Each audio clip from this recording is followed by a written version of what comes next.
Assalamualaikum warahmatullahi wabarakatuh. Apa kabar semua? Semoga Allah selalu memberikan kebahagiaan. Kesempatan kali ini, Hani akan menceritakan sebuah kisah yang berjudul Lumpur Cinta. Dan sebelum dimulai, Hani harap untuk like and subscribe channel ini ya.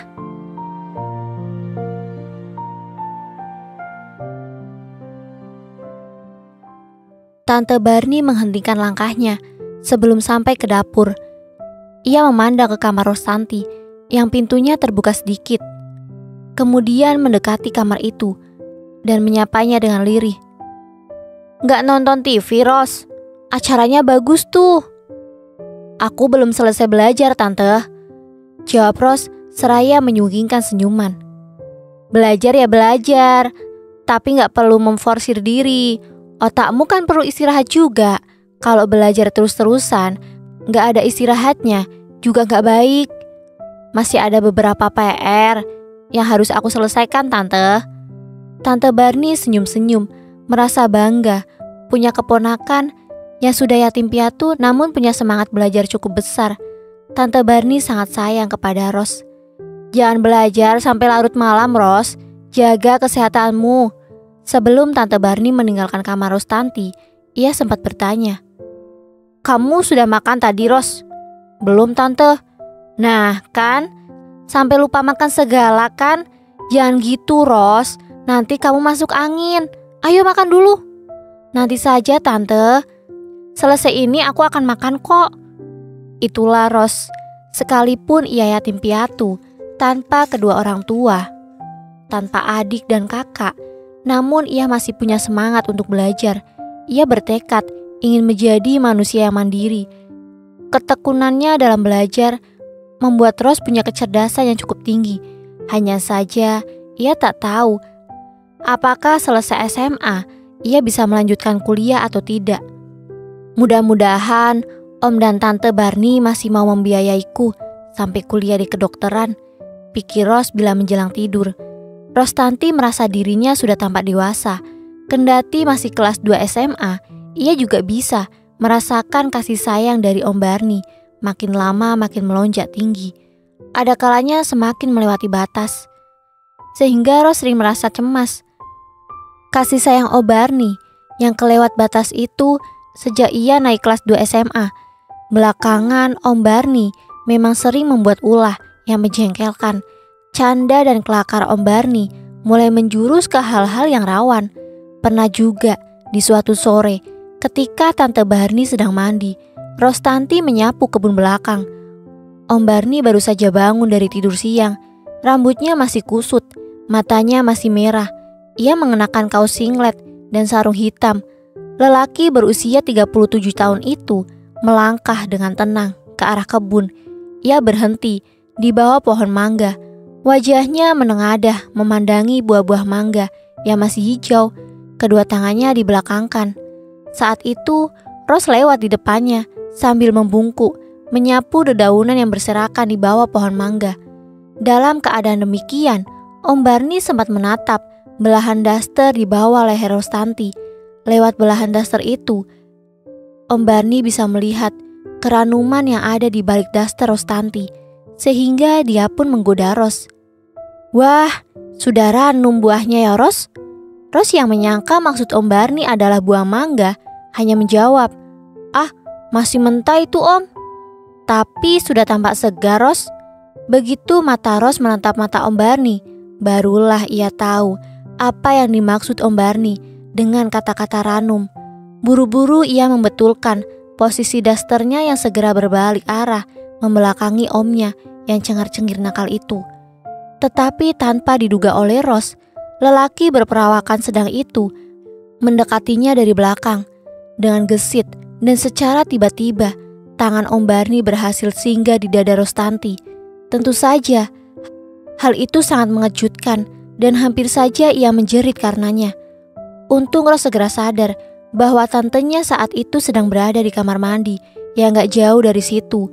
Ros menahan pekiknya karena ia tak ingin tantenya ribut dengan omnya gara-gara suara jeritannya.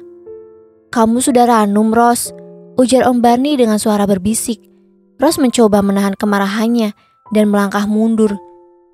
Jangan bicara begitu Om, nanti Tante marahnya sama saya. Tapi aku bicara sesungguhnya Ros. Kamu mulai tampak menggiurkan bagi seorang lelaki. Ingat Om, aku adalah keponakan Om Barni sendiri. Gak ada salahnya kan kalau Om. Sentak Ros dengan suara tertahan saat Om Barni makin mendekatinya. Ia melangkah mundur dan tak sengaja jadi terpojok antara pohon mangga dengan tembok pagar pembatas halaman. Namun lelaki itu tetap nekat mendekat dan kini bahkan merapatkan tubuhnya ke badan Rostanti. Ros benar-benar dicekam ketakutan dan kecemasan. Lidahnya keluh, tubuhnya gemetar, suaranya terdengar perlahan sekali. Jangan Om. Om Barni hanya senyum-senyum kecil. Senyumnya itu sungguh memuakkan bagi gadis seperti Rostanti. Rasa takut yang diiringi dengan detak jantung cukup keras membuat Ros serba kebingungan. Sementara itu, keadaan Ros yang berbaju pucat mendadak dimanfaatkan betul oleh Om Barni. Lelaki itu lebih nekat lagi. Bahkan ia berusaha mencium pipi Ros. Sekalipun Ros mengelak beberapa kali, namun akhirnya ciuman itu mengenai sasaran. Om, jangan! Ros menutupi wajahnya. Tubuh Ros mulai berkeringat dingin. Wajahnya kian pucat. Ros merasa jijik dengan dengusan nafas Om Barni. Usahanya memberontak untuk melepaskan diri dari pelukan Om Barni berulang kali gagal. Untung segera terdengar pintu kamar mandi dibuka. Serangan Om Barni menjadi berhenti seketika dan laki-laki itu segera meninggalkan kebun. Sejenak ia menoleh ke arah kebun, memandangi Rostanti. Ros segera memalingkan wajah dengan sikap cemberut, menahan kemarahan yang gak mampu dilampiaskan. Sedangkan Om Barni tersenyum memandang Ros yang ketakutan dan salah tingkah itu. Sebelum Tante Barni muncul dari kamar mandi, Om Barni sudah lebih dulu pergi dari kebun dan duduk di ruang makan, seakan sedang santai sambil menikmati minuman kopi. Di sekolah, Ros tergolong murid yang rajin dan pandai, namun pendiam. Sikap pendiamnya Ros tidak diartikan sebagai sifat sombong oleh teman-temannya. Ros tetap dinilai sebagai teman yang punya keramahan tersendiri, bukan keramahan yang bernada genit. Ros sering juga berkumpul dengan teman-temannya di warung gado-gado jika jam istirahat. Warung itu ada di pojok sekolah, dan ketika Ros tiba di depan warung, Desi segera berseru, "Inilah cukong kita. Ayo Ros, borong saja semua yang ada di sini."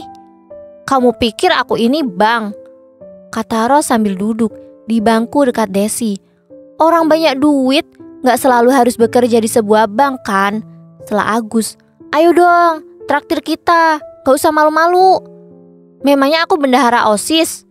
Gus, kamu kan ketua OSIS, mestinya kamu dong yang traktir aku. Ketua OSIS kan cuma jabatan," seru Agus sambil bersengut-sengut. "Di OSIS gak ada sistem pungli, jadi ya gak bisa korupsi." Riuhnya tawa mereka membuat suasana warung gado-gado menjadi makin semarak. Sayangnya bel telah berbunyi dan mereka meninggalkan warung tersebut satu persatu. Hanya saja Rostanti masih tetap duduk di situ. Sekalipun Desi dan Wulan sudah 2 kali berseru mengajak Ros masuk ke dalam kelas. Warung menjadi sepi. Yang ada hanya Mbok Sireng, penjual gado-gado itu, dan Rostanti. Mbok Sireng yang sedang menggoreng bakwan merasa heran melihat Ros belum beranjak dari tempat duduknya. "Tumben kamu gak balik ke kelasmu, Ros?" sapa Mbok Sireng pada akhirnya. "Sekali-kali jadi murid bandel kan gak apa-apa, Mbok. Lagi pula selama aku sekolah baru kali ini aku gak ikut pelajaran." Dahi Mbok Sireng semakin berkerut, pertanda merasa heran kepada Rostanti. Sedangkan Ros sendiri dengan kalem mengambil pisang goreng dan memakannya lagi. "Memangnya kenapa kok gak ikut pelajaran?" tanya Mbok Sireng semakin ingin tahu. Ros masih diam, menikmati pisang goreng yang sedang dikunyahnya. Setelah beberapa saat, barulah ia berkata, "Ya, ada sedikit masalah kok, Mbok." "Masalah apa?" desak Mbok Sireng. Rostanti menatap perempuan setengah tua yang sebagian rambutnya sudah beruban itu. Sesaat kemudian, ia mengalihkan pandangan matanya ke arah lain. menerawang sambil berkata dalam hati, hanya kepada Mbok Sireng inilah aku sering mengadukan segala persoalanku. Entah mengapa, seolah-olah antara aku dan Mbok Sireng telah terjalin hubungan yang akrab, seperti hubungan keluarga saja. Tapi, haruskah aku ceritakan kepada Mbok Sireng peristiwa kemarin sore itu? Mbok Sireng sangat baik padaku. Kurasa ia mau merahasiakan ceritaku. Lalu Ros pun benar-benar menceritakan apa adanya, tanpa dikurangi ataupun ditambah. Dan agaknya Mbok Sireng bisa ikut merasakan apa yang tengah dirasakan Ros pada saat itu. Itu sebabnya Mbok Sireng menghela nafas panjang di akhir cerita Ros. "Yah, begitulah manusia itu, Ros," ujar Mbok Sireng sambil meneruskan menggorengnya. Manusia bisa menjadi rendah jika sudah diperbudak oleh nafsu. "Aku benar-benar takut, Mbok, sama Om Barni." "Gimana jika kamu ikut saudaramu yang lain?" usul Mbok Sireng. Sebab Mbok Sireng sudah tahu bahwa kedua orang tua Ros sudah tiada. "Saudaraku di sini yang ku tahu hanya dia, Mbok. Adik dari Tante Barni memang aku tahu, tapi dia tinggalnya di Medan. Repotnya lagi, aku belum tahu alamatnya yang pasti." Mbok Sireng hanya diam, mengangkat gorengan bakwannya, kemudian memasukkan kembali adonan yang lain. Setelah itu ia bicara, seperti ditujukan pada dirinya sendiri.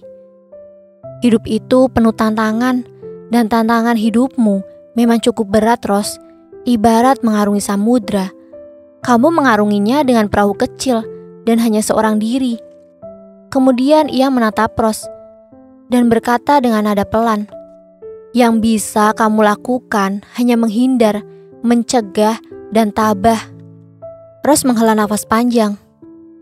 "Yah, seandainya orang tuaku masih ada. Kurasa..." "Sudahlah, Ros," potong Mbok Sireng. "Jangan kamu tambah beban penderitaan batinmu dengan mengingat hal-hal yang telah lewat."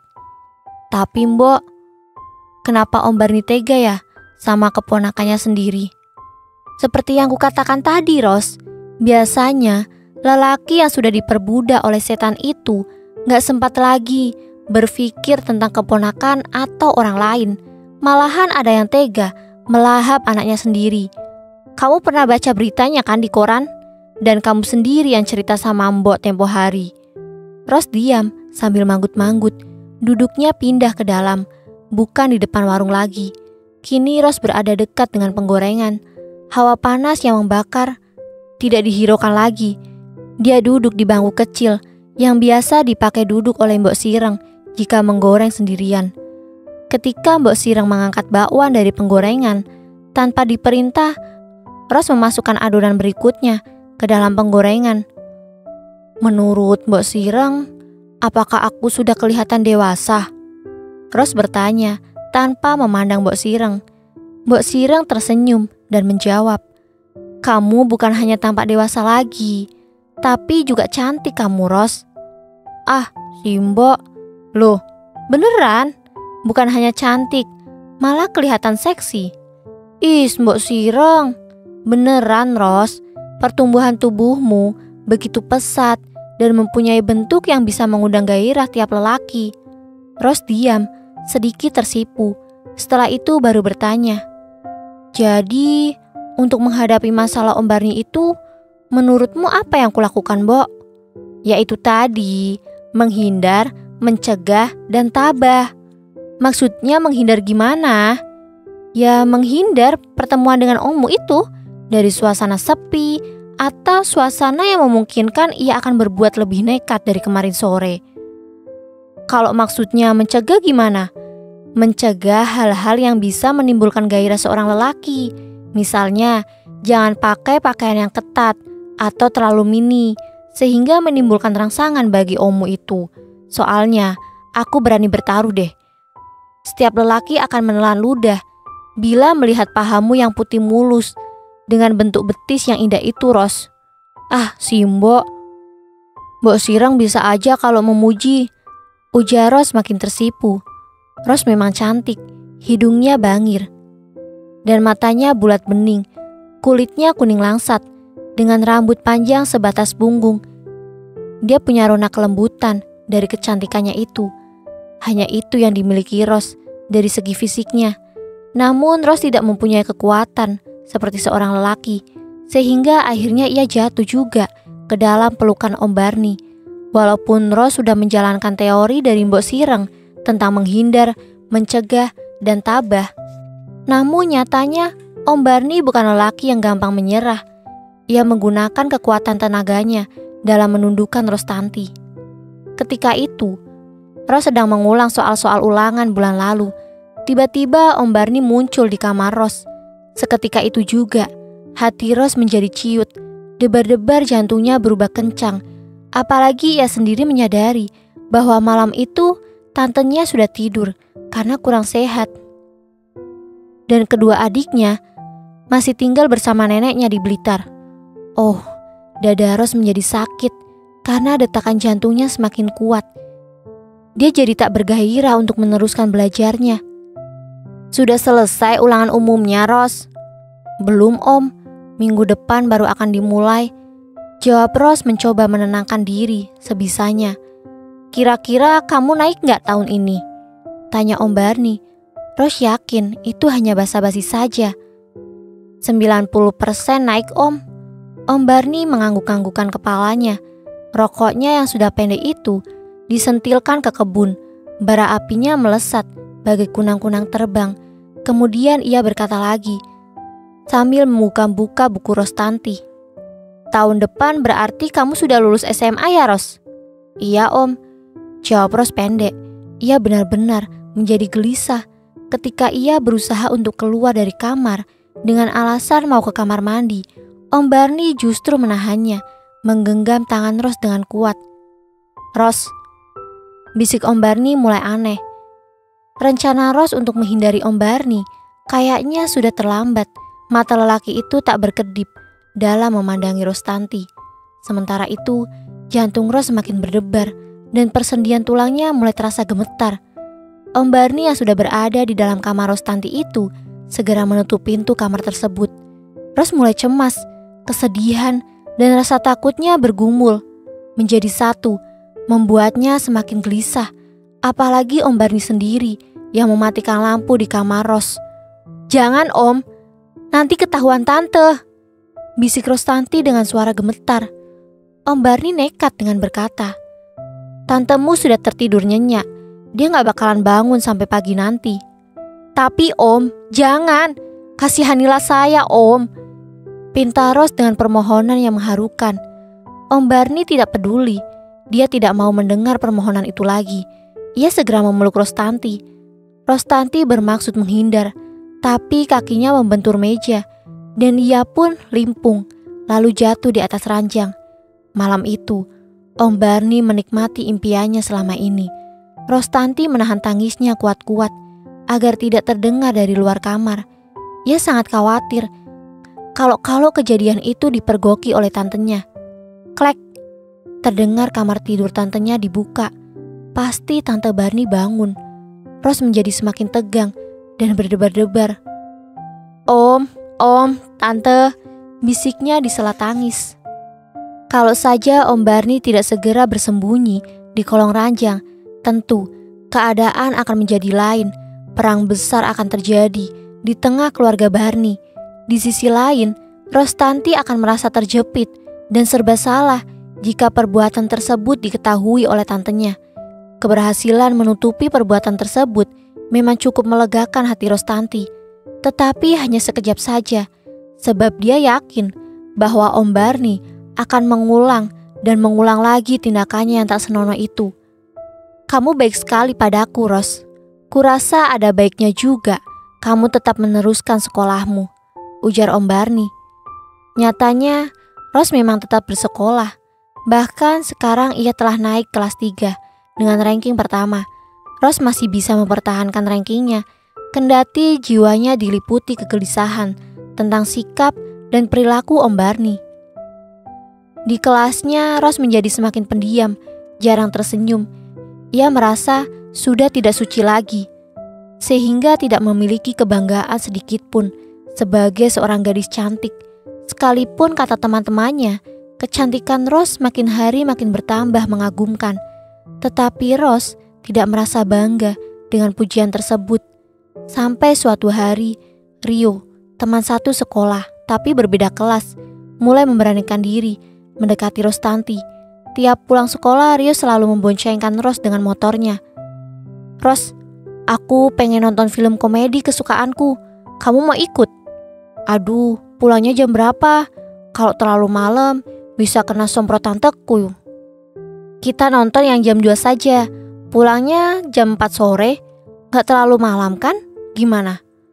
"Kamu nonton aja sendiri deh." "Ya, gak enak dong. Justru aku ingin ketawa sama-sama kamu."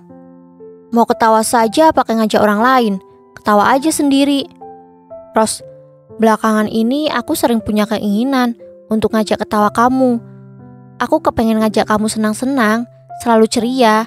Kalau kamu kelihatan murung, aku jadi bingung sendiri loh, Ros." "Kok gitu?" "Nggak tahu nih, kayaknya aku ikut sedih kalau lihat kamu murung dan sedih. Maunya bikin kamu gembira terus."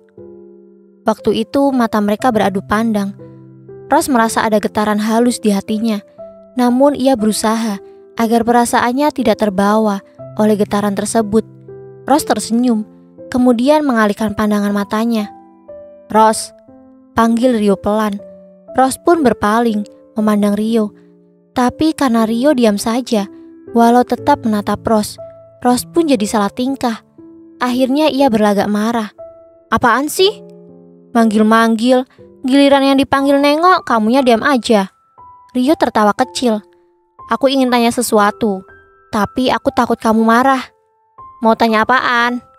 "Soal pacarmu." "Pacarku yang mana?" "Kamu sudah punya pacar apa belum sih, Ros?" "Menurutmu gimana?" "Menurutku sudah." "Kalau tahu begitu, kenapa masih tanya?" Saut Ros berlagak ketus. Padahal dalam dadanya terjadi getaran yang membuatnya bergemuruh. "Pacarmu siapa, Ros?" "Menurutmu siapa?" "Kamu gak pernah memperkenalkannya padaku. Mana mungkin aku tahu. Habis kamu gak minta dikenalin sih." "Oke, sekarang aku pengen tahu, siapa pacarmu itu?" "Ah, ngapain sih tanya-tanya gitu? Kayak polisi aja lu." Ros terdesak dan bingung menjawabnya. Akhirnya ia berkata begitu. Tetapi Rio makin penasaran. Ia ingin sekali mendapat kepastian dari pertanyaannya tadi. Maka ia pun mendesak dan mengulang-ulang pertanyaan tersebut. "Gue belum punya pacar tahu," jawab Ros akhirnya. "Ah, masa? Gak percaya sudah. Jangan maksa orang, suruh menjawab terus dong." "Menurutku janggal sekali sih, gadis secantik kamu belum punya pacar." "Kalau janggal, ya cariin pacar dong," kata Ros sengaja dibuat seenaknya saja dalam bicara. "Tipe cowok seperti apa yang kamu sukai?" tanya Rio. "Kamu, asal orangnya seperti kamu." "Kalau gak seperti aku, gimana?" "Ah, males. Pacaran dengan orang yang gak kayak kamu bikin pusing aja." "Memangnya aku gak bikin pusing?" "Ya bikin pusing sih, tapi kenapa?" Tapi kamu cerewet. Aku suka cowok yang cerewet dan supel kayak kamu. Kalau gitu, biar aku sajalah yang jadi pacarmu, ya Ros?" "Ah, males. Ntar ada cewek yang ngelabrak aku. Repot," jawab Ros secara diplomatis. "Aku belum punya cewek kok." "Ibumu kan cewek," jawab Ros nyeletuk dan membuat mereka akhirnya tertawa geli. Ros mulai gundah oleh bayangannya tentang Rio. Di rumah ia banyak melamunkan Rio. Dalam lamunannya itu, ia sering bertanya pada diri sendiri, apakah ini pertanda aku jatuh cinta pada seorang cowok? Apakah benar aku suka sama Rio? Tak dapat dipungkiri lagi, Ros memang suka Rio.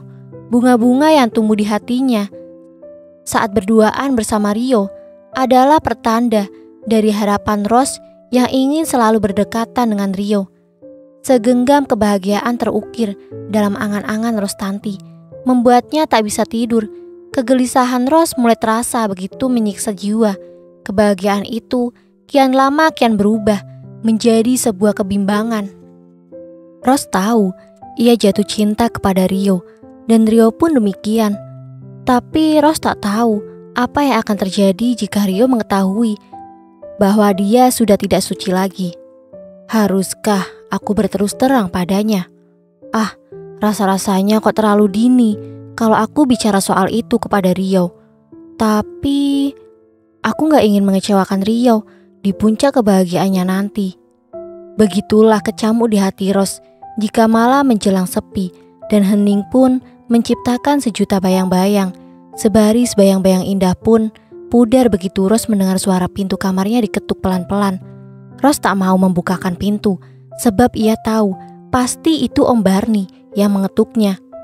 Tapi suara ketukan pintu itu semakin bertambah keras. Ros takut membangunkan tantenya yang tentu sedang tertidur.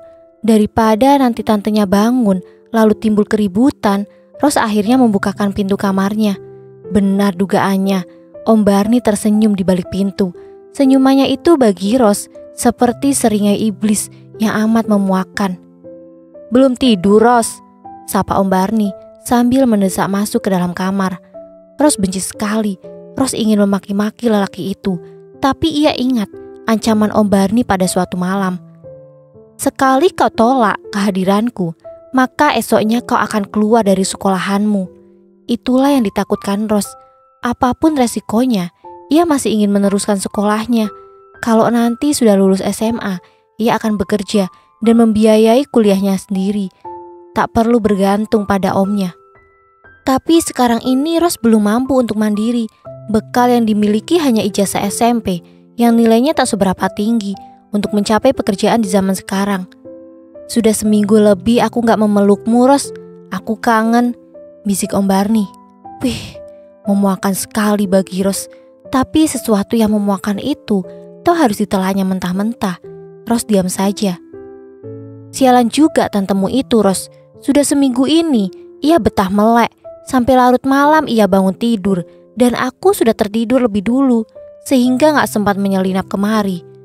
Ros hanya menghela nafas. Ia malas memberi komentar. "Ros, kamu sungguh menggairahkan sekali," bisik Om Barni yang nafasnya mulai tak teratur. "Om gak kasihan sama tante?" Ros memaksakan diri untuk berkata demikian. "Tantemu terlalu dingin terhadap lelaki, Ros," jawab Om Barni. "Saya bahkan lebih dingin dari tante, bukan?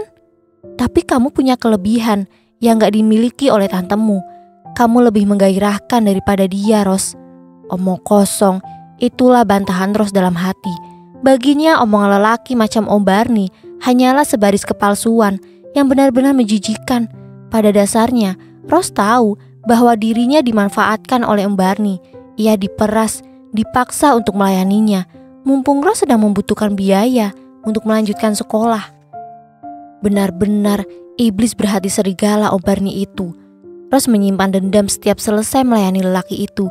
Tapi sampai detik ini, ia tidak bisa berbuat apa-apa. Bahkan untuk menceritakan kepada siapapun, tak ada keberanian dalam hati Ros. Hanya saja ketika Ros nongkrong di warung Mbok Sireng pada saat selesai pelajaran olahraga, mata Mbok Sireng berkali-kali meliriknya. Ros jadi salah tingkah. Sepertinya Mbok Sireng mengetahui bahwa Ros menyimpan rahasia yang amat menekan jiwanya. Ros buru-buru meninggalkan warung Mbok Sireng karena ia tak tahan dipandang penuh curiga oleh perempuan setengah tua itu.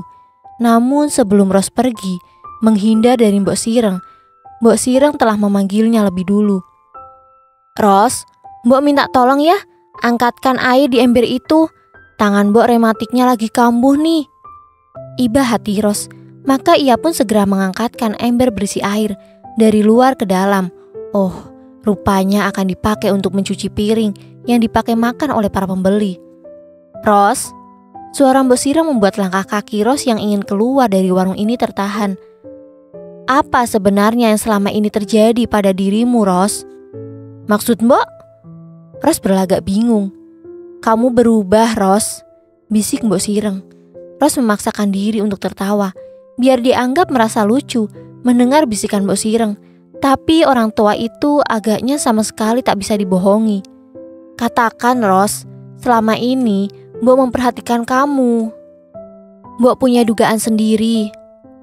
Aku nggak ngerti apa maksud Mbok Sireng. Jangan pura-pura, Ros. Mbok sudah cukup tua untuk dibohongi, sehingga Mbok tahu persis mana yang bohong dan mana yang sebenarnya. Ada debar-debar di hati Ros, dan debar-debar itu membuat Ros sedikit menggeragap. Tetapi sebisa-bisanya Ros berusaha menutupi kegundahan hatinya. Mbok, aku harus kembali ke lapangan. Ada peralatan olahraga yang lupa belum keambil.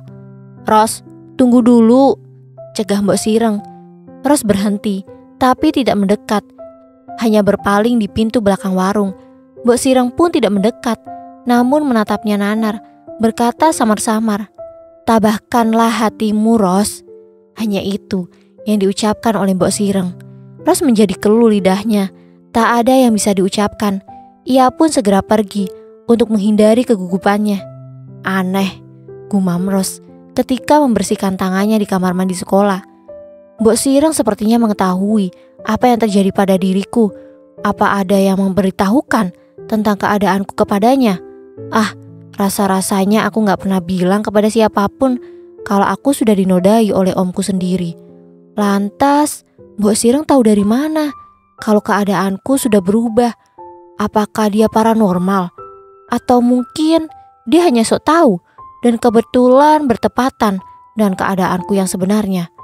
Ros selalu dibayang-bayangi oleh nodanya, bahkan ketika ia pergi dengan Rio ke sebuah restoran. Kata-kata Rio pun semakin menambah kegelisahan hati Ros. Saat itu Rio berkata sambil menikmati sate kesukaannya, "Kemarin siang aku ngobrol banyak dengan Mbok Sireng tentang kamu, Ros." Itulah yang membuat Ros terperanjat. Hatinya berdebar-debar. "Bicara apa kau dengannya?" Lega rasanya mengetahui pembicaraan antara Rio dan Mbok Sireng. Bukan masalah pribadi yang dibicarakan Mbok Sireng kepada Rio, tetapi tentang keberadaan Ros selama ini. Bahkan saat makan, Rio pun menampakkan rasa prihatinnya terhadap nasib Ros yang sudah tidak mempunyai orang tua lagi dan hidup bergantung pada keluarga tantenya. Namun kelegaan hati Ros itu hanya beberapa saat saja, sebab ketika sudah berada di rumah, tiba-tiba ia merasa perutnya mual. Mula-mula ia menggosok perutnya dengan minyak angin. Sialan, masuk angin lagi aku, pikirnya. Tetapi rasa mual itu makin lama makin tak bisa ditahan lagi. Ros pun segera lari ke kamar mandi dan muntah-muntah di sana. Cukup banyak yang dimuntahkan, sampai kerongkongannya terasa perih dan perutnya kaku. Segera ia menelan obat untuk menghilangkan masuk anginnya. Tetapi ketika ia bangun dari tidur siang, rasa mual itu kembali hadir. Rostanti pun muntah-muntah lagi di kamar mandi. Pada saat itulah terlintas dalam pikiran Ros sesuatu yang amat menakutkan. Hal itu terjadi setelah Ros berdiri di depan cermin dan memperhatikan wajahnya yang pucat. Mungkinkah ini pertanda aku telah hamil? Pikir Ros dalam debar-debar kecemasannya.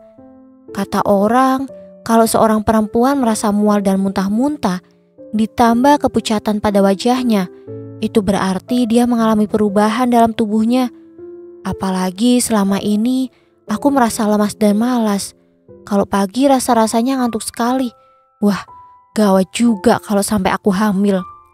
Kekhawatiran terus menjadi lebih besar setelah ia menyadari bahwa 2 bulan ini ia tidak datang bulan.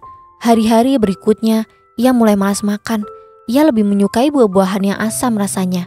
Ia juga sering mengajak teman sekolahnya untuk membuat rujakan. Gawat. Lagi-lagi Ros mengeluh dalam cemas. Apakah benar aku sudah positif? Apakah aku harus berterus terang kepada Tante Barni?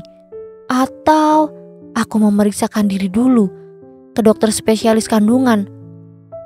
Ros menghela nafas dalam-dalam. Perihnya hati terasa menggores di kelopak matanya. Ros bertahan untuk tidak menangis. Ia hanya meratapi dalam hati. Oh Tuhan, kenapa semua itu harus terjadi pada diriku? Kukorbankan kehormatanku demi menjaga kelangsungan sekolahku. Tapi apalah artinya kalau akhirnya aku hamil juga? Dapatkah aku melanjutkan sekolahku jika dalam keadaan hamil seperti ini? Dan alangkah kecewanya Rio jika mengetahui keadaanku yang sebenarnya. Tak terasa air mata itu menitik juga. Ros masih meratapi dalam hatinya. Rio, kenapa kamu hadir dalam hidupku pada saat seperti ini? Kau sungguh baik padaku. Kebaikanmu itu gak pantas dibalas dengan noda yang ada pada diriku, Rio.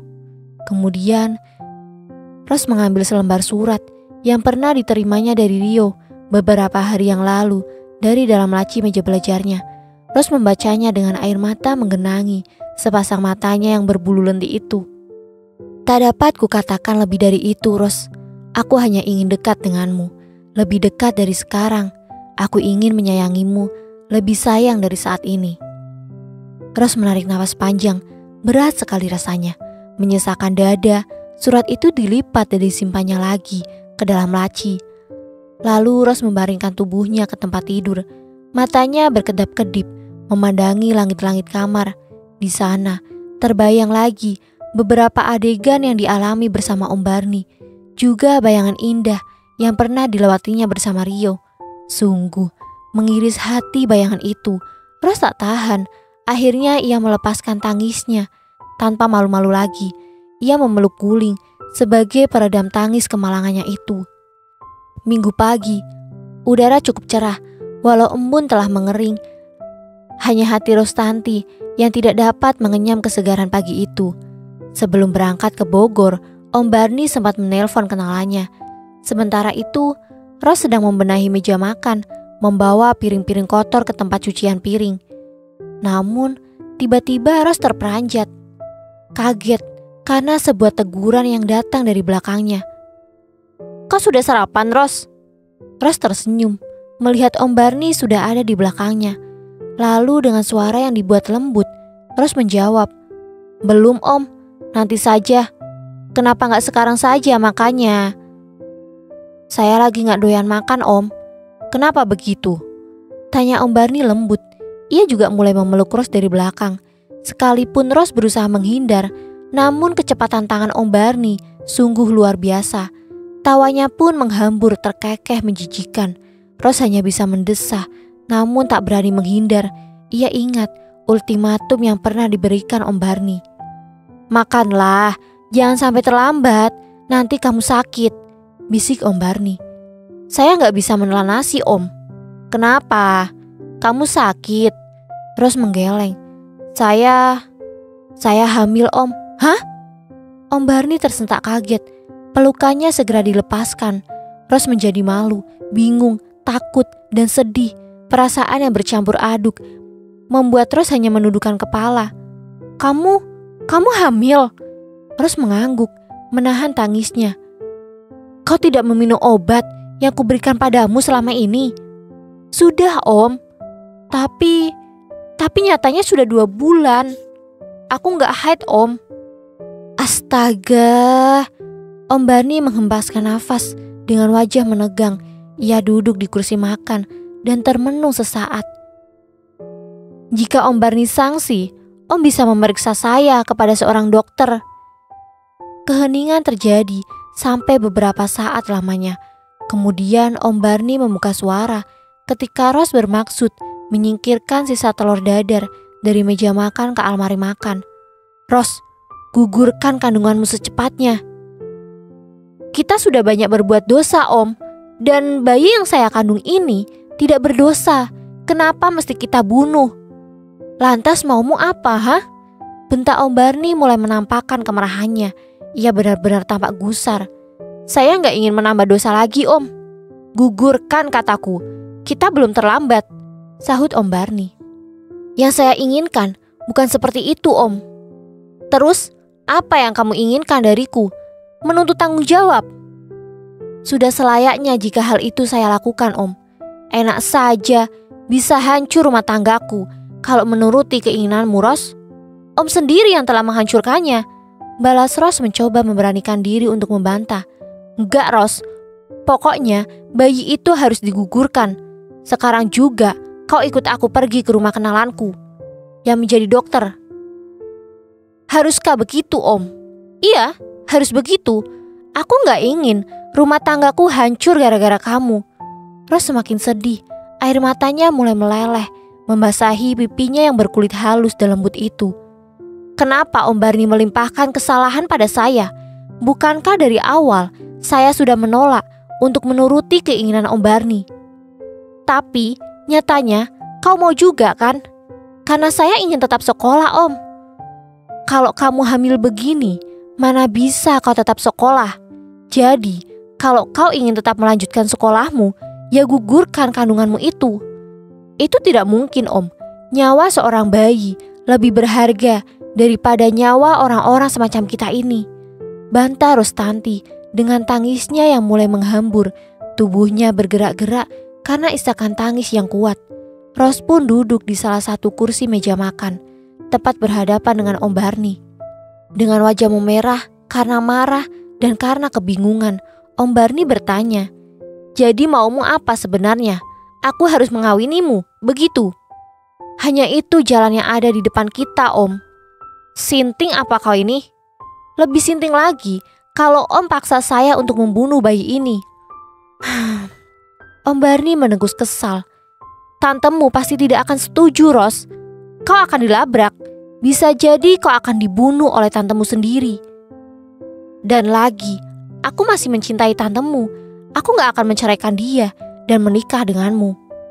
Kalau Om masih mencintai tante, kenapa Om melakukan perbuatan itu? Om Barni makin merah wajahnya, tak bisa bicara lagi. Dengan langkah penuh kemarahan, ia segera meninggalkan Ros dan masuk ke kamarnya. Tak berapa lama kemudian, ia keluar lagi menemui Ros. Om Barni melemparkan segebok uang di meja di depan Ros sambil berkata, "Bawalah ini." Rostanti makin merasa terhina. Ia melirik sekejap uang yang cukup banyak jumlahnya. Kemudian ia memandang Om Barni dengan mata berkaca-kaca. "Apa maksudnya ini, Om?" 2 juta rupiah. Kurasa sudah cukup untuk melakukan sebuah perjalanan. Pokoknya, aku gak mau bayi itu lahir di rumah ini. Om. Ros sedikit memekik. Kamu bisa kontrak rumah dengan uang itu. Yang murah-murah aja.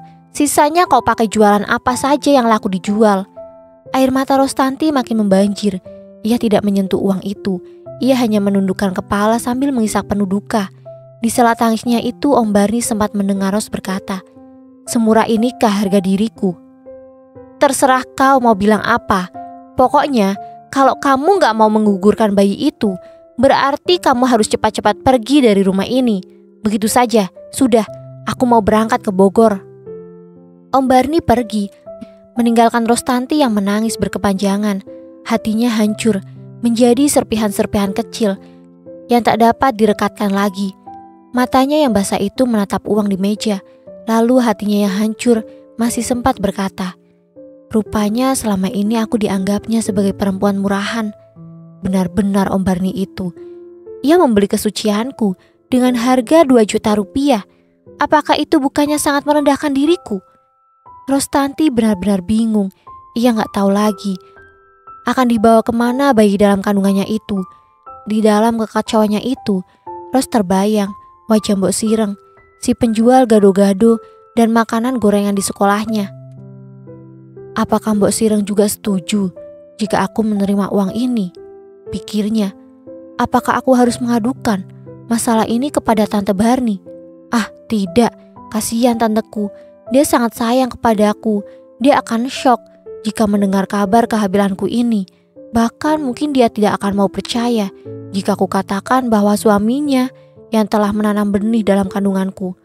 Atau haruskah bayi ini benar-benar kugugurkan?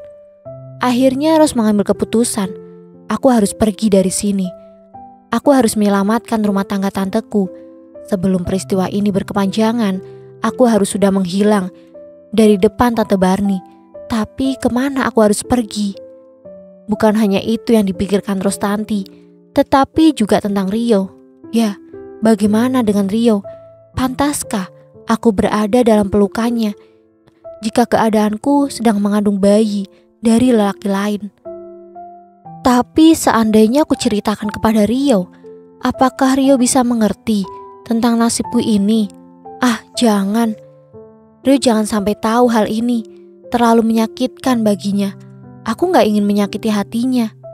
Sore menjelang maghrib, Rostanti keluar dari rumah itu. Dengan mengendarai bajai, ia sampai di rumah Mbak Sireng yang agak jauh dari sekolah tempatnya berjualan. Suami Mbak Sireng sudah meninggal 7 tahun yang lalu. Ia tidak mempunyai seorang anak. Dan ia menjadi terkejut menerima kedatangan Ros yang menangis. "Kenapa, Ros? Kenapa kamu datang-datang menangis?" Mbok Sireng terharu melihat keadaan Rostanti. Sekalipun dalam hatinya, ia sudah dapat menebak apa yang terjadi. Tapi ia ingin mendengar pengakuan dari mulut Ros. Ia masih memeluk Ros yang tadi datang-datang langsung memeluknya dengan lembut dan penuh rasa iba. Mbok Sireng mengusap-ngusap rambut Rostanti. "Sudahlah, hentikan dulu tangismu. Bicarakanlah dengan tenang, Ros. Bicaralah padaku. Mungkin aku bisa membantumu," ujar Mbok Sireng lirih. Bujukan yang bernada penuh perhatian serta kasih sayang itu makin membuat tangis Rostanti sesenggukan. Setelah beberapa saat, Ros menangis di pangkuan Mbok Sireng. Tangis itu pun mulai mereda.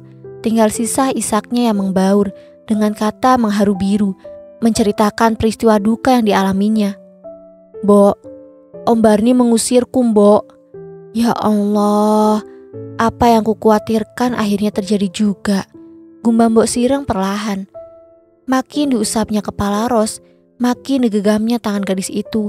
Kedua bola mata Mbok Sireng pun sempat berlinang air mata setelah mendengar seluruh cerita Rostanti. "Biadab sekali lelaki itu. Bukan salahmu kalau kamu mengadukan perbuatan si biadab itu kepada tantemu, Ros." "Enggak, Mbok. Aku enggak tega. Tante sayang sama aku dan aku sayang kepadanya juga, Mbok. Aku lebih baik memilih pergi dari rumah itu demi keselamatan rumah tangga tante, Mbok." Sampai di situ suasana jadi sunyi. Yang terdengar hanya suara isak tangis Ros samar-samar. Mbok Sireng berdiam diri sambil menunduk sedih. Dia termenung dan hanyut dalam keharuan yang dialami Rostanti. Sesaat kemudian terdengar suara Mbok Sireng yang sedikit parau. "Bagaimana kalau aku yang menemui tantemu dan mengadukan nasibmu ini, Ros?" Semarah apapun Mbok Sireng kepada Om Barni, tetapi Ros tetap melarang Mbok Sireng menemui tantenya. "Biarlah kepahitan ini kutelan sendiri, Mbok. Biarlah hanya Mbok Sireng yang tahu masalahku sebenarnya," kata Ros kala itu. "Tapi apakah kedatanganku ini tidak mengganggumu, Mbok? Apakah Mbok tidak malu menerima kehadiranku di sini?" "Mengapa kamu berkata begitu, Ros? Aku telah ternoda, Mbok. Aku sangat kotor. Lebih-lebih sekarang aku dalam keadaan mengandung. Apakah hal ini tidak akan memalukan Mbok Sireng?" Perempuan agak gemuk dan mengenakan kebaya biru tua itu memeluk Ros, menempelkan kepala Ros ke dadanya. "Jangan berkata begitu, anakku," bisik Mbok Sireng. "Sudah terlalu dekat. Kamu mengenal aku dan aku mengenal kamu. Rasa-rasanya sekarang aku hidup bersama seorang anak yang dari dulu kudambakan. Apa yang terjadi pada dirimu adalah apa yang kurasakan dalam hatiku, Ros." "Mbok," Ros menangis terharu. "Anggaplah ini rumahmu, Ros. Anggaplah aku ini ibumu sendiri. Karena sudah lama aku menganggap kamu sebagai anakku sendiri."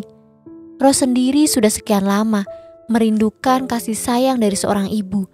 Selama ikut tantenya, Ros tidak pernah merasakan kasih sayang setulus itu. Kasih sayang dari Tante Barni selama ini hanya segenggam belas kasihan atas diri Ros yang yatim piatu. Tentunya Tante Barni akan merasa malu jika Ros melahirkan bayi tanpa ayah. Tapi Mbok Sireng justru berharap agar Ros tidak pergi kemana-mana hingga saat melahirkan bayinya nanti. Mbok Sireng juga melarang Ros untuk menggugurkan kandungannya. "Terlalu banyak dosa yang menimpamu tanpa kamu sengaja, Ros. Jangan kamu tambah lagi dengan membunuh bayi itu. Biarkan ia lahir sesuai kodratnya. Aku akan ikut merawatnya, Ros. Jangan takut. Kamu tidak sendirian dalam menjalani hidup yang penuh cobaan ini." Ada kedamaian di sela penderitaan itu. Sukar sekali Ros mencari seorang penolong seperti Mbok Sireng itu. Meski hanya seorang penjual gado-gado, namun Mbok Sireng punya sebaris falsafah hidup yang agaknya menjadi cermin dalam hidupnya selama ini. Ros sendiri tidak menyangka kalau Mbok Sireng akan sedalam itu menyayanginya. Tapi gimana dengan Rio, Mbok? Inilah pertanyaan Ros pada malam berikutnya sejak ia tinggal bersama Mbok Sireng. Mbok Sireng menarik nafas panjang. Begitu Ros menyebut nama Rio, pandangan matanya menerawang sesaat. Kemudian ia berkata di sela keheningan malam, "Anak itu mencintaimu, Ros. Dia sangat mencintaimu." Aku sebenarnya juga begitu, Mbok. Tapi bayiku gimana? Gimana kalau kamu berterus terang kepadanya, Ros? Aduh, aku malu, Mbok. Malu sekali. Untuk bertemu dengannya pun aku malu, Mbok. Kepala Mbok Sireng hanya manggut-manggut. Ia bisa memahami perasaan Ros saat itu. Kemudian ia berkata sambil merebahkan badannya di atas dipan berkasur kumal, "Sebaiknya aku coba bicara dengan dia tentang keadaanmu." "Jangan, Mbok." "Tidak terang-terangan, Ros. Aku hanya ingin menjajaki sampai di mana kesetiaan dan pengorbanannya kepadamu." Bagi Rostanti, ia bukan hanya mendapatkan seorang ibu, tapi juga seorang sahabat. Mbok Sireng itu kadang serupa ibu kandung, kadang mirip sahabat karib. Ros sangat merasa beruntung mendapatkan sahabat seperti Mbok Sireng. Sederhana dalam hidupnya, tapi cukup cerdas cara pemikirannya. Mungkin hal itu dikarenakan usianya sudah cukup lanjut, sehingga cukup mengetahui makna dari sebuah kehidupan. Sudah 4 hari, Ros tidak sekolah, ia menghilang, dan Mbok Sireng tidak pernah berkata kepada siapapun tentang keberadaan Ros di rumahnya. Bahkan sewaktu Rio makan gado-gado dengan temannya, dan mereka saling membicarakan Ros, Mbok Sireng diam saja, seolah-olah tidak mendengar pembicaraan itu. Gue heran, kemana sebenarnya Rostanti itu ya? Tantenya saja sampai datang 2 kali menemui kepala sekolah dan menanyakan soal Ros. Rupanya dia minggat dari rumah tantenya, ujar Anton yang duduk di sebelah Rio. Pasti ada persoalan. Rio memberi komentar pendek. Atau mungkin dibawa lari seorang lelaki, salah Edi. Ah, sudah, potong Arman. Jangan terlalu banyak menduga-duga tentang Ros. Kasihan seseorang yang selama ini tertekan atas hilangnya Ros dari antara kita. Sedikit malu, Rio disindir Arman. Ia tersenyum tawar. Namun Anton segera bertanya langsung kepada Rio. Jangan-jangan lu yang ngumpetin ya, Yuk? Ah, gila lu, mana berani gue nekat begitu. Ya namanya juga cinta, bisa saja kan orang penakut menjadi pemberani kalau sudah cinta yang bicara. Aku gak ada persoalan tentang Ros, baik dengan keluarganya ataupun dengan keluargaku. Untuk apa juga harus aku umpetin? Malahan kalau saja sekarang ini aku tahu di mana Rostanti, aku akan nyusul dan kupaksa dia untuk pulang. Mbok Sireng hanya melirik sekejap, lalu pura-pura tidak tertarik dengan percakapan itu. Hanya saja ketika yang lain sudah meninggalkan warung tersebut, tinggal Rio sendiri yang masih berada di warung karena harus membayari makanan yang dimakan teman-temannya. Mbok Sireng menyempatkan bertanya kepada Rio, "Apa betul kamu bisa memaksa Ros untuk pulang, Rio?" "Aku yakin begitu, Mbok. Memangnya kenapa sih?" Biasanya seorang pendiam seperti Ros sukar meninggalkan rumah kalau bukan karena ada masalah besar yang menyangkut tentang pribadi dan hidupnya. Rio mulai berkerut dahinya. Matanya menatap tajam Mbok Sireng. Ia mulai merasakan ada kejanggalan dalam kata-kata Mbok Sireng. "Persoalan pribadi yang gimana, Mbok?" tanya Rio. "Ya misalnya saja diusir oleh tantenya, dipaksa kawin, difitnah, dan sebagainya," ujar Mbok Sireng. "Dipaksa kawin?" Rio menggumam, seperti bertanya pada dirinya sendiri. Itu hanya salah satu dugaan saja, Rio. Kalau memang dia pergi karena dipaksa kawin, aku justru akan menyusulnya. dan membawa kabur lebih jauh lagi. Mbok Sireng berlagak tertawa geli mendengar perkataan Rio. Yang benar masa mau dibawa kabur lebih jauh lagi? Apapun yang terjadi, Mbok, aku tetap ingin bersama dengan dia. Jadi aku harus bisa merebut dia dari siapapun. Aku harus bisa menyingkirkan apapun yang menghalangi kami, Mbok. Gimana kalau ternyata dia sudah kotor? Misalnya saja dia telah diperkosa seorang lelaki dan dia malu dengan keluarga tantenya, lalu pergi. Gimana? Akan kubunuh lelaki itu. Apakah cukup dengan membunuh lelaki itu? Lalu kamu tidak berpikir gimana dengan nasib Ros yang sudah ternoda sementara kamu di dalam penjara akibat pembunuhan itu? Rio diam, termenung lama. Bel tanda istirahat telah selesai berbunyi, tapi Rio masih diam, termenung di depan warung Mbok Sireng, dan sengaja Mbok Sireng tidak bicara, menunggu reaksi dari Rio lebih lanjut. Mbok, terus terang saja, kamu pasti mengetahui di mana Rostanti sekarang berada. Tolong Mbok, beritahu aku di mana dia. Loh, kok tanya sama Mbok? Tanya sama keluarganya dong. Naluriku mengatakan Mboklah satu-satunya orang yang mengetahui Rostanti berada. Sebab Mbok orang yang paling dekat dengannya, paling tahu pribadi dan juga sifat-sifatnya. Itu alasan yang kamu buat-buat saja. Enggak, Mbok, aku yakin kalau kamu tahu di mana dia berada. Tolonglah, Mbok, tolong beritahu aku di mana dia. Mbok Sireng tersenyum, tenang. Rio, Mbok tidak tahu di mana dia. Mbok sendiri bingung mencari tahu di mana dia sekarang. Mata Rio tidak berkedip menatap Mbok Sireng. Rupanya dari raut wajah Mbok Sireng sepertinya ada sesuatu yang dirahasiakan oleh perempuan itu. Rio dapat menangkap kegelisahan yang berusaha ditutup-tutupi oleh Mbok Sireng, sehingga ia pun mendesak terus. Namun Mbok Sireng tetap mengaku tidak tahu di mana Rostanti sekarang berada. Bel sudah bunyi. Kamu tidak cepat-cepat masuk ke kelas, nanti disetrap Pak Guru loh. Masa bodoh dengan kelas? Aku gak ingin masuk kelas sebelum tahu di mana Ros berada. Rio bahkan duduk dengan tenang di bangku semula. Mbok Sireng semakin tambah gelisah.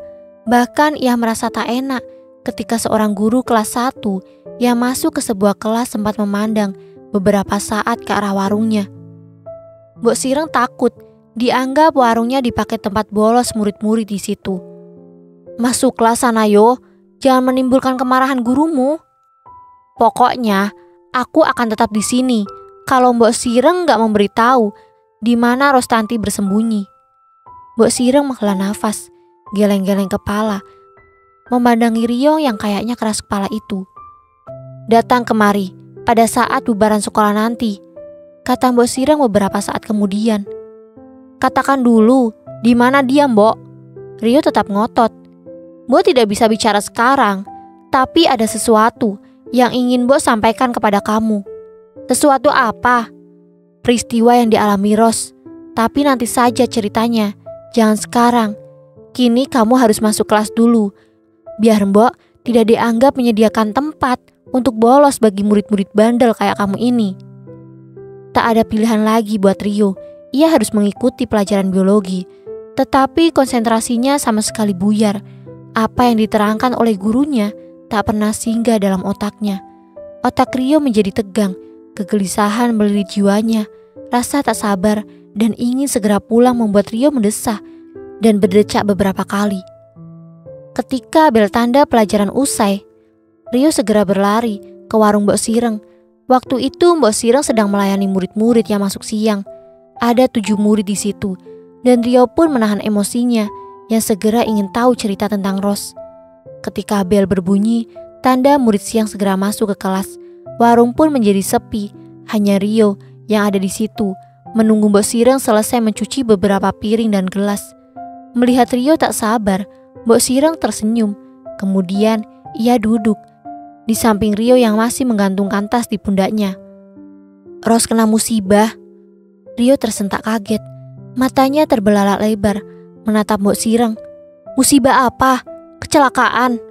Lebih dari itu, jawab Mbok Sireng dengan wajah mulai murung. Ros hamil. Apa? Bola mata Rio makin melebar, memandang Mbok Sireng. Ros sengaja gak menemuimu karena dia merasa tidak layak lagi berdekatan dengan kamu, Rio. Dia sudah kotor, hina, dan semua itu di luar kehendaknya. Wajah Rio menjadi merah, giginya menggelutuk keras mendengar cerita Mbok Sireng tentang Ros. Dadanya terasa sesak mau meledak, sehingga Rio pun mendesak Mbok Sireng. Siapa lelaki yang telah menodainya, Mbok? Siapa? Ros tidak bilang siapa orangnya, dan Mbok tidak pernah mendesaknya. Buat Mbok, yang penting bukan siapa pelakunya, tapi gimana mengatasi nasibnya. Kalau gitu aku harus bertemu dengan Ros, kata Rio dengan suara bergetar. Antarkan aku menemui Ros sekarang, Mbok. Mbok tidak tahu di mana dia tinggal, kata Mbok Sireng. Mungkin dia mengontrak rumah di suatu tempat yang ia rahasiakan. Aku gak peduli di mana dia berada. Aku harus menemuinya. Harus. Untuk apa? Dia sudah kotor, Rio. Sudah ternoda. Mbok, aku sayang sama dia, Mbok. Nasib apapun yang menimpanya, aku ingin ikut memikulnya. Aku ingin tetap dekat dengan dia, sekotor apapun dia, Mbok. Mbok sangsi dengan perkataanmu, Rio. Sumpah mati, kalau hal itu dilakukan Ros dalam keadaan terancam. Ros tidak bersalah. Ros bukan gadis murahan. Aku tahu persis tentang hatinya, Mbok. Aku yakin Ros tidak kuasa menghindari perbuatan pemuda yang memperkosanya itu, Mbok. Masuk akal juga jalan pikiran Rio. Tetapi haruskah Mbok Sireng mempertemukan Rio dengan Rostanti? Lalu apa kata Rostanti jika Mbok Sireng pulang sambil membawa Rio ke rumah? Enggak, Mbok Sireng gak mau mengecewakan Ros. Ia perlu berunding dulu dengan Ros, karena Mbok Sireng berkata kepada Rio, nanti saja kalau Ros menemui Mbok lagi, Mbok akan mendesak dia agar dia memberitahu di mana dia tinggal sekarang ini. Jangan lupa, katakan kalau aku ingin bertemu dengan dia, seperti apapun keadaan dia saat ini ya, Mbok. Iya, nanti akan Mbok katakan kepada Ros semua yang kamu katakan di sini. Tapi ingat, jaga rahasia ini ya, Rio. Oh ya, itu pasti, Mbok. Tapi Mbok Sireng sendiri juga janji loh, Mbok. Beruntung sekali, Mbok Sireng tidak bertindak gegabah, langsung membawa Rio pulang. Seandainya itu terjadi, Ros bisa mengamuk. Ros akan kecewa, karena ketika Mbok Sireng menceritakan apa yang telah diceritakan kepada Rio, Rostanti tampak ketakutan. Aduh, kenapa Mbok ceritakan hal itu? Biar Rio tahu harus bersikap gimana dia terhadap kamu, Ros. Tapi itu sangat memalukan, Mbok. Aku semakin gak berani ketemu dia. Dia sangat mencintai kamu, Ros. Dia gak akan bisa tenang sepanjang hidupnya jika belum ketemu kamu. Gak bisa. Aku tetap gak bisa ketemu dia. Mbok, aku malu sekali. Tenanglah, Ros. Aku percaya Rio bukan pemuda yang gak berani mengambil resiko. Aku melihat ada ketulusan dalam cintanya. Dia sampai bersumpah bahwa apapun yang telah terjadi pada dirimu, dia tetap mencintaimu, Ros. Tapi dia belum melihat kenyataannya sebenarnya, Mbok. Dia belum tahu persis siapa yang menanam benih dalam rahimku ini, kan? Rio akan menganggapku sebagai gadis murahan. Jika enggak, Ros, dia gak akan menganggapmu begitu. Pokoknya, aku gak mau ketemu dia. Aku belum bisa mengambil keputusan yang pasti, Mbok. Ros menangis dalam kebingungannya. Mbok Sireng menyesali tindakannya itu. Ia membujuk Ros tiada henti, sampai akhirnya Ros bisa mengerti mengapa Mbok Sireng bertindak seperti itu. Kini Mbok Sireng merasa serba salah. Ros mengancam akan pergi dari rumah Mbok Sireng kalau sampai Mbok Sireng mempertemukan Rio dengannya. Sedangkan Rio selalu mendesak Mbok Sireng agar mempertemukan dia dengan Rostanti. Mbok Sireng tetap bertahan karena dia juga tak ingin kehilangan Ros jika tetap nekat mempertemukan Rio dengan Ros. Tetapi sudah seminggu ini Rio tidak masuk sekolah. Menurut obrolan teman-teman sekelasnya, Rio sakit. Tadinya Mbok Sireng menyangka bukan sakit, melainkan mencari sendiri kekasihnya tanpa bantuan Mbok Sireng. Namun, ketika pada suatu sore, ketika warung mau tutup, Rio datang menemui Mbok Sireng. Saat itu Mbok Sireng terkejut melihat Rio kurus dan pucat. Bahkan sepertinya Rio kehilangan gairah hidup. Keadaannya lemas sekali. Ia datang dengan mengendarai taksi. "Ya ampun Rio, kenapa sampai begini kamu?" Bersambung. Terima kasih yang sudah mendengarkan cerita ini. Semoga ada hal kecil yang bisa kalian ambil. Dan jangan lupa untuk kembali lagi di episode berikutnya ya. Karena setiap cerita pasti punya makna tersendiri. Mohon maaf apabila Hani ada kesalahan dalam penyampaian cerita. Akhir kata, wassalamualaikum warahmatullahi wabarakatuh.